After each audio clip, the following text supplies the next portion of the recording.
Now that hardcore servers are confirmed for Classic WoW and coming out sometime this summer, I want to take this opportunity to take a look at a couple of things that Blizzard really needs to fix before these official hardcore servers actually do come out.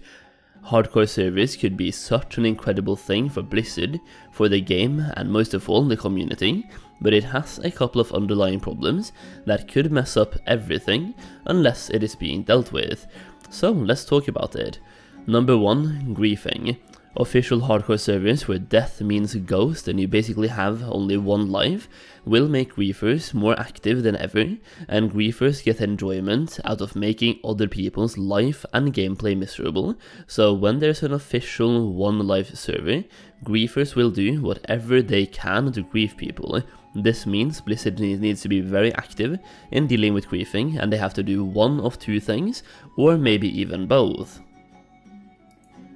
First of all, add in as many anti-griefing mechanics as possible, and remove as many griefing possibilities as possible. Blizzard have already started doing this to some extent by removing Horde's ability to attack the Defias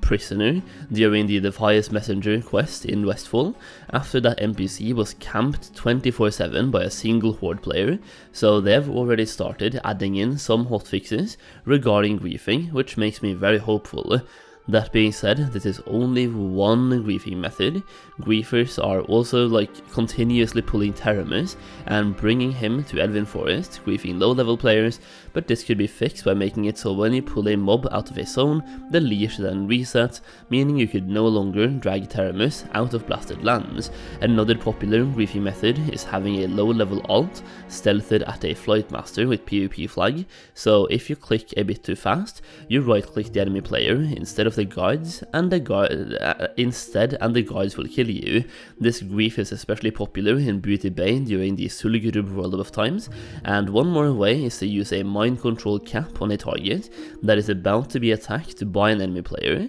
which will also flag that player for PvP combat, and this was very popular during Season of Mastery, especially to grief casters because their spells have a cast time. So basically, you just wait for a mage or any other caster to target a target, then you target their target, and when you see a frostbolt or any other cast to leave that mage, use your mind control cap on the target before the frostbolt reaches that target, and now, boom, that target is now your opinion, and the mage will be in PvP combat. Blizzard will need to do everything in their power to find every griefing method possible and fix them before launching servers, or they have to be very active in banning griefers based on reports, and they also have to manually check the reports so they don't ban people who get fake massively reported, which would basically mean active game masters or active customer support. In regards to griefing, I have also watched Savix and Asmongold talk about this, as well as several other streamers who have mentioned that Blizzard have reached out to them in regards to getting names of the people that are actively targeting and griefing them, which has resulted in bans. And while this is a step in the right direction, you have to remember that it's not just streamers that are being griefed. When your favorite streamer is offline, these griefers go out and grief regular players as well. So we need to do something more than just let streamers get the griefers targeting them to get banned. We need a system that helps everyone and not just streamers. Number 2, bugs and glitches. There are a couple of bugs on Classic Era at the moment, especially EU that has an insane water bug, where mobs go into the water and if you pull them, they will start running and diving into the core of Azeroth and never come back up, rendering 75% of mobs underwater borderline unkillable, and some quests are actually impossible to do due to the NPCs needing to cross a river, and the NPCs also go to the core of the Earth and core of Azeroth, and they automatically fail your escort quest. There's also a water bug in which if you press space and jump under the water, you will disconnect, which can spell disaster on a hardcore server where that could lead to dying due to drowning, or maybe you pull a mob underwater, then you disconnect and you die. There's also some actually game-breaking glitches in Classic WoW that has always been there, and I don't know why they haven't been fixed, like for example mage bots or any other bots that were fly hacking in Sul'Gurub and hacking themselves under the ground to gather herbalism nodes for blood vines inside Sul'Gurub, like literally hacking themselves under the ground and moving under the ground while being able to pick up resources. This was here in Vanilla WoW, resurfaced again in Classic WoW, and was even there in Season of Mastery.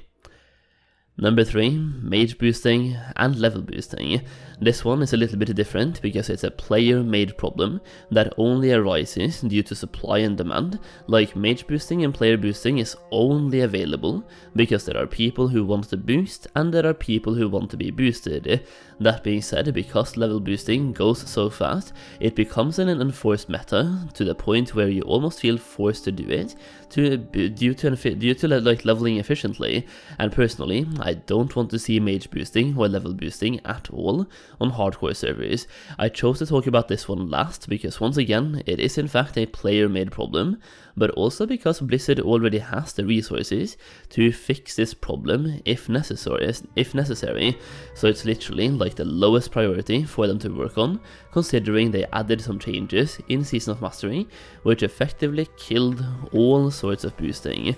And because not everyone played Season of Mastery, basically what they did was if someone in the group was drastically higher level than the other players, it would drastically reduce how much experience the other players would get from mob kills during the dungeon. This would by itself mean that the only dungeons you could possibly boost are level 50 plus dungeons like Stratholm and maybe even raids like Sul'Gurub. That being said, they also added a mechanic to stop people from pulling whole dungeons in one go, such as mobs sometimes stunning you regarding paladin boosting, and mobs getting immunity to slows, and even giving mobs a movement speed increase. These changes were put in directly to stop mage boosting, and to be honest, it altered the leveling experience quite a bit in a positive way, and it was also incredibly amazing to see a world chat that was not filled with want to buy Mara boost or want to sell Mara boost 24/7.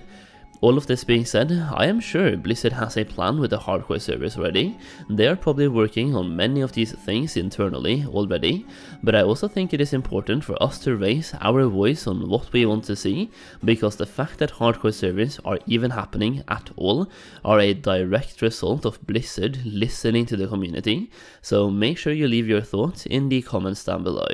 As a final note during the video, if you're interested in making gold on these official hardcore servers, I have made a gold guide specifically tailored to making gold on hardcore servers. This guide is currently 134 pages long and contains more than 50 different gold farms, and it also includes the best herbalism and mining routes and the best investments for insane profits, such as how I flipped 1,000 gold into 20,000 gold in Classic WoW through investments. You can also get access to a private Discord server for Classic WoW gold making by having this guide, plus you get future updates for free. Also, as always, you can get it for 50% off by using the code Solheim, and the link is down below. As always, leave a like and subscribe if you enjoyed the video. Thank you so much for watching, and I'll see you again very soon.